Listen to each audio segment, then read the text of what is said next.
Welcome to the Lower Qu'Appelle Watershed Stewards. We are one of the 11 watersheds here in Saskatchewan. Each of the 11 watersheds is unique, where ours is noted as an advocacy and research group. The Lower Qu'Appelle Watershed is located in southeast Saskatchewan, forming the downstream half of the Qu'Appelle River Basin. It starts near the town of Craven and ends at the Manitoba border. The river flows through 6 major lakes from west to east. These include Pasqua, Echo, Mission, Katepa, Crooked, and Round Lakes. It includes 16 towns, 29 villages, 16 First Nations, and many resort villages along the lakes. Economic activity include agriculture, tourism, potash mining, and oil and gas development. Recreation-based tourism is another important support of our watershed economy, and this is particularly true of the Lower Qu'Appelle. Our vision for a long-term, stable, high-quality water supply for people and for the environment, and for the water quality that will be able to support recreation, fishing, and economic development within the ecological limits of the system. A watershed is an area of land that drains water or snow into one location, such as a stream, lake, or wetland. These water bodies supply our drinking water, water for agriculture and manufacturing, offer opportunities for recreation, and provide habitat for numerous plants, animals, and insects. Unfortunately, various forms of pollution, including runoff and erosion, can interfere with the health of our watershed. Over the years, we have partnered with many stakeholders to bring awareness and education and share the importance of protecting the quality of our watershed. We may be urban or lakeside dwellers, or we may be agricultural producers. But we all have something in common, and that's managing the piece of land we live on. And we want to do our best at protecting our environment, our lakes and rivers, and our very own backyards for us and for our future generations. Even the turtles manage their own little watershed. The number one concern in our watershed is water quality.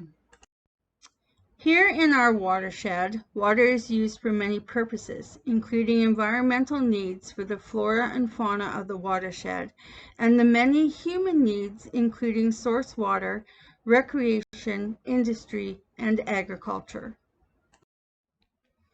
Our watershed, as determined by the 2010 State of the Watershed Report, is classified as stressed. This means that although our watershed has no degradation in function or the services it provides, it simply means it has lost resistance to change. Within our watershed, 69% of the land is cropped, increasing the risk of erosion and nutrient loading through increased inputs. Inputs can be reduced by using a variety of best management tools. Many of the stressors within our watershed can be reduced by working with producers to educate and assist with implementing these best management practices, and will reduce the environmental stressors and improve the overall watershed health. Wetland health is a critical factor in maintaining a healthy ecosystem. The hydrology functions of wetlands include storage and eventual release of surface water, recharge of local and regional groundwater supplies, reduction in peak floodwater flows, desynchronization of flood peaks, and erosion prevention. Our watershed has some of the highest densities of prairie pothole wetlands in the prairie pothole region. 3 areas in particular are Touchwood Hills, Beaver Hills, and the Pheasant Hills, and are all recognized by the North American Waterfowl Management Plan as being nationally important for breeding waterfowl. This is why it is so important to protect our wetlands, restore previously drained wetlands, and encourage and lobby our province to create and implement a wetlands policy. Adding phosphorus and nitrogen into a mix of nutrients that are keeping our water residents well fed year-round disrupts this balance. Where are they coming from? Sometimes it comes naturally from the soil or from decaying plant matter, but far too often it is coming from us. For example, look at our beautiful lush green lawns. Do we use fertilizer to keep ours looking beautiful? It's hard to imagine that we can have an impact on a water body the size of a lake, but we do. Scientists are also showing us that water runoff into our lakes also has a lot to do with excess nutrients getting there. The lake acts as a collecting bed for these nutrients and chemicals because water flows across the ground from snow melt and heavy rains and collects in lakes. What we do in our watershed on the land influences what happens to our water. Remember, according to the State of the Watershed report, our watershed is already stressed. How does drainage release nutrients? Most of our runoff comes from snowmelt in the spring. At this time, soils are frozen and plants are dormant, so nutrients don't get used. They can only be stored or allowed to flow downstream. Wetlands store spring runoff, and nutrients are removed when the plants grow later. Drainage removes the water storage function, so nutrients flow downstream rather than being retained on the land. Another good important fact that we need to keep the wetlands on our land. Let's move downstream to cottage country.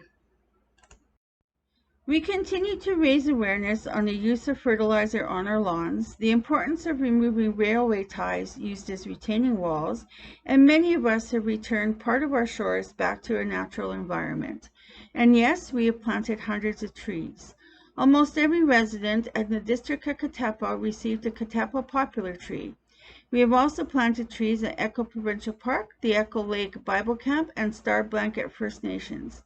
Did you know that a 10-year-old tree is estimated to absorb 48 pounds of CO2 each year, and a young tree can absorb an estimated 13 pounds of CO2 a year?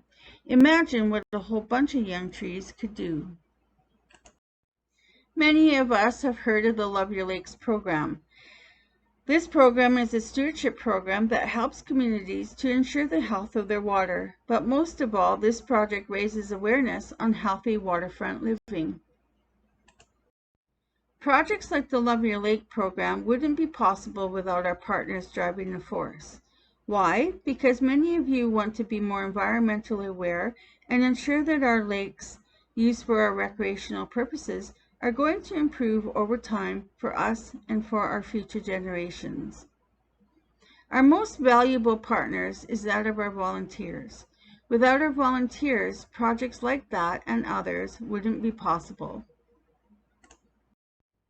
A living edge is where land and water meet and are the richest and most productive areas on Earth. Keeping our living edge natural will give us time to enjoy the uniqueness. While shorelines are different and fragile, we always haven't treated them with care. Because it feels good to be near the water, we have tended to build close to it, relying on our human ability to use technology to surmount nature's awesome power to erode and flood. We try to convert our piece of paradise into a tropical beach. But a natural, undisturbed shoreline is healthy and performing all the many functions that shorelines are supposed to do. Buffer zones provide rich and important habitat for fish and other wildlife. Natural habitat is very important to the survival of pike, perch, and other species of fish. Buffer zones will protect your land and water quality and can help buffer land from erosive energy of wind, wave actions, and protect you from erosion. Did you know 1 pound of phosphorus can produce up to 500 pounds of aquatic plant or algae growth once it washes into the lake? A healthy buffer zone can help prevent algae blooms. Mature trees help reduce runoff by breaking the eroding force of rainfall and runoff. They shade ground, helping to retain moisture, and they shade water, keeping it cool and providing habitat for fish and other wildlife. Trees along buffer crests and shoreline edges stabilize the soil. Keep in mind that trees can be removed in a few minutes, but they take a lifetime to replace. Many resort villages have bylaws and regulations in place which only permits a septic holding tank and not a septic field or an outhouse as shown above. If you have a septic holding tank, you will know how important it is to minimize your water use. And never puncture a holding tank to reduce the need for regular pumping and risk contaminating ground and surface water. And releasing gray water onto the ground or directly into surface water also contributes to increased algae growth and deterioration of water quality. Municipal wastewater collection and treatment is regulated by the WSA. The management of wastewater systems on First Nation communities is shared among Band Council and Aboriginal Affairs. Off-reserve and private sewage systems is regulated by the local health regions. We did a study called the nutrient loading into the Lower Qu'Appelle River that looked at the mass nutrient loading from 53 municipal wastewater treatment systems that discharge effluent into the river. This report assisted us to develop a better understanding of the municipal sewage effluent had on the quality of our watershed. 7 out of the 10 tributaries had a contribution of nutrient loading of less than 5% of phosphorus and nitrogen, which shows that nutrient reduction in municipal effluent from these tributaries will likely have minimal impacts on our water quality. The other 3 tributaries most affected by municipal effluent receive effluent from cities and have the largest impact on our watershed. This graph shows the municipal and non-point sources. As you can see, the black is non-point and the gray is municipal. Where does our water come from? Wherever it comes from, whatever your water source, you cannot take for granted that your water is safe. Ensure you regularly test your well water. Before beginning a dock or a retaining wall project, do some research and planning first and look up the dock primer document and A Cottager's Guide to a Healthy Waterfront. Many of us find change difficult, but try to make small changes, like fixing leaky faucets, adding low flush toilets, composting, mulching, the list goes on. So how about giving your shore a makeover? Like prune trees rather than removing them, planting low-maintenance native trees and shrubs, replacing solid surfaces with porous materials where possible, mow it high and let it lie, leave your grass 3 inches high to retain moisture. How about starting a buffer? Leave some grass uncut along the water's edge. Soften your shoreline, that improves erosion with native trees, shrubs, and grasses. Create a dryland beach above the high water. Let imported sand erode away naturally and native plants grow back. Properly maintain your septic holding tanks and try to use environmentally friendly products or alternatives like baking soda and vinegar. Thank you for watching our presentation, and we hope you can do whatever you can to protect our precious water resources. Thank you.